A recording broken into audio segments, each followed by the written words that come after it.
18 years, I think it was, something like that. They was drafting him, and so I was right up in there.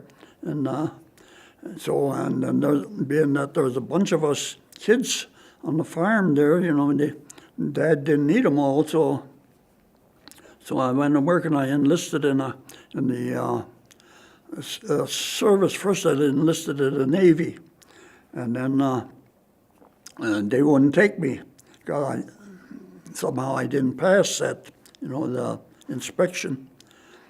So then I went home and I was home for a few months there. Then the Army grabbed me, So then I had to go. My unit was the 6th Armored Division half-tracks, and General Patton was our general. And he was a go-getter, at General Patton. Not much blood and guts, nothing stopped him. Did you ever talk to him? Did he ever talk to you? Never. He just went by us once, and that's all I saw of him. We was in Avranches, France there, just entering it, And then the Germans, the fighters start coming from way behind there, and they start strafing our column there, And then old Patton, he comes right by us, and he said, "Let's get a go on there," he says, He kept a go on there, and we went around to the other side there. Of course, in the meantime, our tanks, they was way in back of us. Then it's kind of a hill, like, and then every once in a while they'd come over, and then shoot a few shells up there. And the first thing, the Germans, they found out. They found out that where it was coming from. And then, we was behind a bunch of trees and bushes and stuff. There was a little cracks and stuff in there. And all once one of them must have found out where we was, sitting there. So then he start shooting at us there, strafing, landing. But they didn't get close enough there to knock us out there. Were you ever wounded? Did you have some close calls? Oh yeah, I was I had a big shell landed. We got stopped. I don't remember what time was it. Anyway,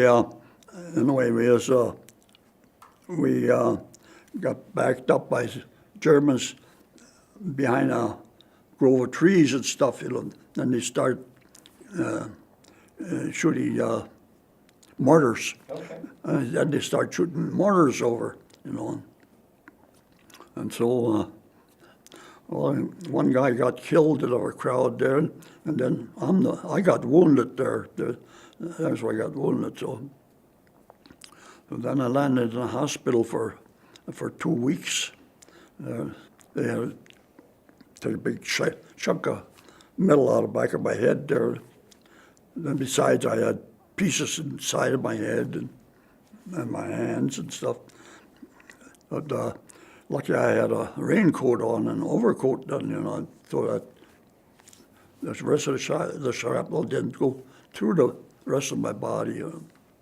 I've been picking shrapnel out, every once in a while I see the stuff start working out, And the last piece I got was in June, 20 years later, I was picking on it, And all once I fell down on the table.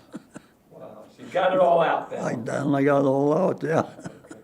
Yeah, all little pieces, that because the mortars, they break up in thousands of pieces and stuff like that, Did some of the concentration camps? Yeah, the Buchenwald prison camp. You heard about that. Certainly. Yeah, there's that guy is in that book that we liberated. First, well, they went to work. The Germans, they had all these people lined up, their clothes off, all laying on the side there and waiting to get into the gas chamber. And then, and then when the Germans found out that we was getting close, so then they quick hauled them all out, drove them out. And so I don't know where they took them, but anyway, this guy that was still alive yet, he was just, what do you call it, skin and bones, legs was all skinny. You saw all the bodies of the Jews piled up like Yeah, and they had a big trench there where they had all these dead people. They dumped them in the trench there, and those had the gas, and stuff. Are you proud that you stopped Hitler and made a difference Oh, in yeah. this country? Oh yeah, you betcha. No, well, Hitler, he wanted to go, he keep going, So